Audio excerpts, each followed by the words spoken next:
A champion moves our city forward. Many city leaders are behind City for Champions, but they know they won't always be met with full support. We're not going to rush through this. We want the community to be comfortable. At this first of many meetings to come, it didn't take long for lines to form, with folks asking pointed questions and making accusations of the project's process. It's not that we're negative, and it's not that people don't want this, because honestly, it would be awesome if this could happen.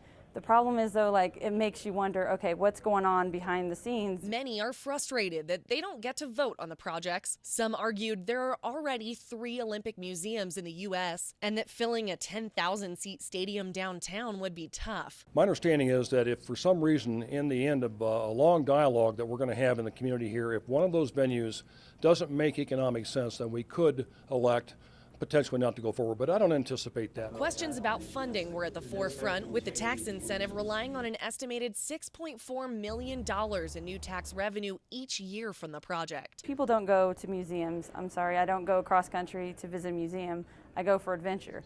And in Colorado, what we need to be capitalizing on is the whitewater rafting and camping and fishing and hiking. Folks were especially worried if any funding shortfalls would come back to taxpayers. There will be no tax increases associated with City for Champions under my watch. But that promise didn't satisfy Raven. He says on his watch. Well, technically his watch is only another year. In fact, many of the responses weren't satisfying everyone in the crowd. You ask a question, they give you a roundabout answer that doesn't answer your question in the first place, and you don't have a chance to reply.